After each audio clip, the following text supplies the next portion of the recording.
আসসালামু আলাইকুম আরহামতুল্লাহ। Dear audience, welcome to my another new blog MD Bangla.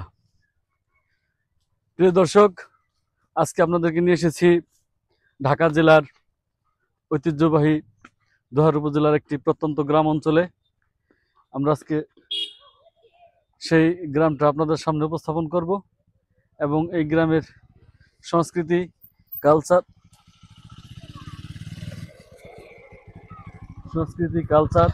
সবকিছু এবং টুকিটাকি যা কিছু আছে তা নিয়ে আপনাদের সাথে আলোচনা করব।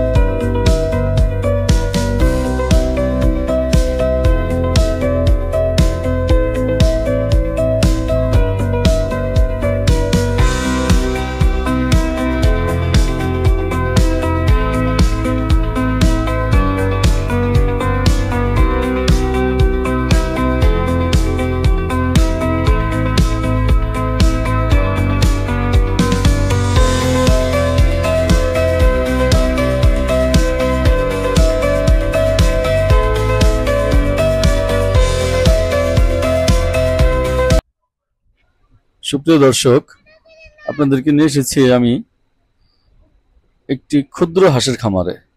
ক্ষুদ্র হাঁসের খামার বলতে এটা ওনার পারিবারিক চাহিদা মেটানোর জন্য উনি খুব ছোট্ট পরিসরে শুরু করেছিলেন। এক ছোট্ট উদ্যোক্তা, ক্ষুদ্র উদ্যোক্তা। ওনার সর্বপ্রথমে ওনাকে সরকারিভাবে 21টি হাঁস দেওয়া হয়েছিল। সেই 21টি হাঁসের থেকে তারপরে আরো 2বার উনি হাটের থেকে হাঁস কিনে টোটাল ওনার 97টি হাঁস হয়েছিল। কিন্তু এখন 97টি হাঁসের মধ্যে থেকে একবার রোগ হয়, প্লেগ রোগ হওয়ার পরে বেশ কিছু হাঁস ওনার মারা যায়। তারপরে যেই হাঁসগুলো মারা যাওয়ার পরে এবং আর বেশ কিছু সংখ্যক হাঁস উনি খাওয়ার জন্য প্রসেস করে রাখে। তবে এখন ওনার হাঁস আছে বললো 65টা। তো 65টা হাঁসের ভিতরে ওনার নাকি ডিম পারে 10টা, কোনোদিন 11টা।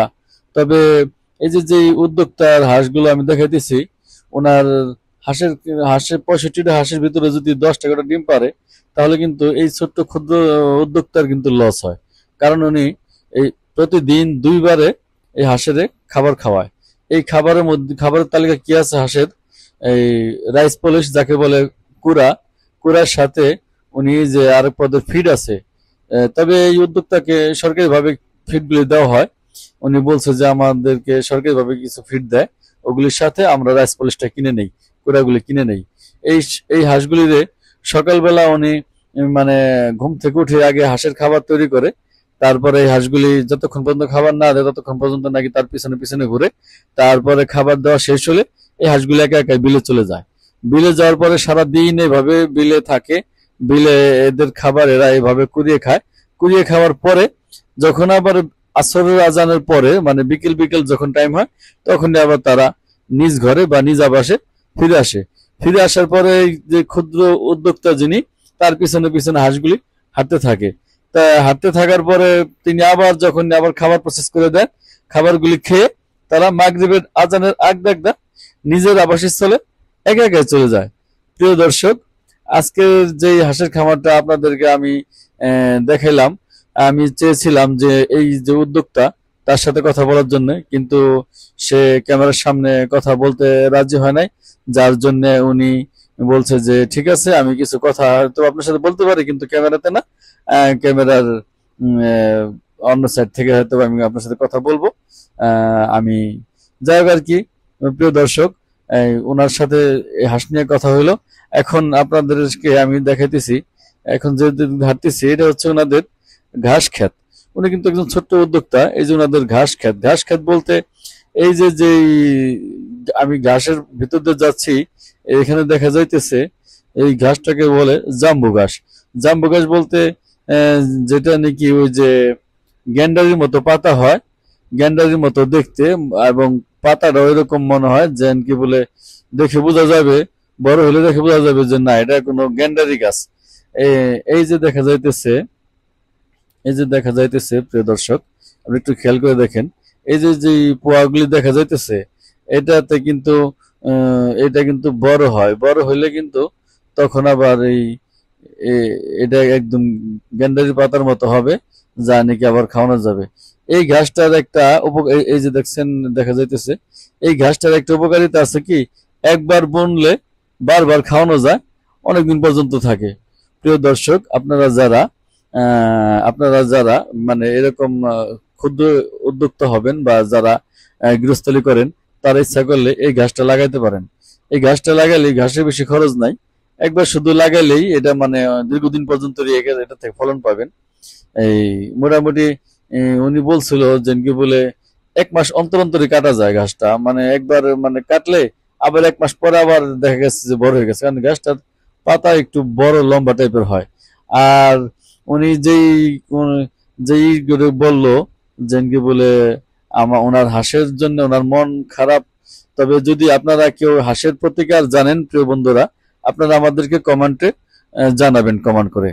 কারণ হচ্ছে এই উনার হাঁসের কোনো দুর্বলতা আছে কিনা, উনি যে 65টা হাঁসের ভিতরে উনি মাত্র ফলন পায় 10টা থেকে 11টা। এই জন্য ওই উদ্যোক্তার মন মেজাজ খুবই খারাপ, যার জন্য তিনি আমাদের সাথে প্রথমত কথা বলতে রাজি হয় নাই, তারপর একটা শর্তে কথা বলছে যে সে ক্যামেরার সামনে কথা বলবে না। প্রিয় দর্শক, এখন এই আপনারা যারা গৃহস্থলীর কাজকর্ম করেন, গৃহস্থলী করেন, আপনারা তারা ইচ্ছা করলে এইভাবে এই ঘাসও টিউশন থাকলে, মানে একটু চকে একটু জমি থাকলে সেখানে ঘাসও বুনতে পারেন, যেটার মধ্যে চাষবাস করতে হয় না, কোনো রকম খালি লাগাতে হলেই হয়। এবং পাশাপাশি ওই একটু যাদের বাড়ির আশেপাশে যাদের পুকুর আছে, মানে নিজস্ব পুকুর থাকলে বেশি ভালো হয়, সেই পুকুরে এই হাঁসগুলি থাকলেই মানে 10টা 12টা 20টা 50টা হাঁস আপনারা পালতে পারেন, তাতে আপনার পারিবারিক চাহিদা মিটে যাবে এবং আপনারা ইচ্ছা করলে সেটাকে বাজারজাত করতে পারবেন। সুপ্রিয় দর্শক, আপনাদের সাথে অনেক কথা হলো, আপনাদের কাছ থেকে বিদায় নেওয়ার পালা, বিদায় নেব। তাহলে ভালো থাকবেন এবং সামনে আবার নতুন কোনো ভিডিওতে নতুন কোনো জায়গায় আপনাদের সাথে আমার কথা হবে। ততক্ষণ পর্যন্ত আপনাদের সুস্বাস্থ্য এবং মঙ্গল কামনা করি। মঙ্গল কামনা করে আপনাদের কাছ থেকে বিদায় নিব। বিদায় নেবার আগে আপনাদের কাছে আমার একটি ছোট্ট সুপারিশ, সেটা হচ্ছে দয়া করে আপনারা যারা আমার এই ভিডিওটি দেখতেছেন বা দেখবেন, তাদের কাছে একটু সুপারিশ বা অনুরোধ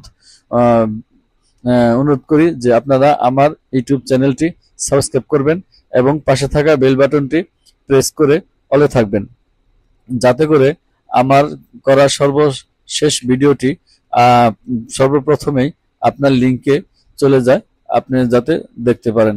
সুপ্রিয় দর্শক, আর ভিডিওটি কেমন হলো, ভুল ত্রুটি হলে ক্ষমা করে দিবেন এবং আমার ভিডিওতে যদি কোনো কিছু শুধরানোর থাকে দয়া করে কমেন্ট করে জানাবেন।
প্রিয় দর্শক, তাহলে আজকে এই পর্যন্তই। আপনাদের কাছ থেকে বিদায় নেওয়ার সময় হয়ে গেছে।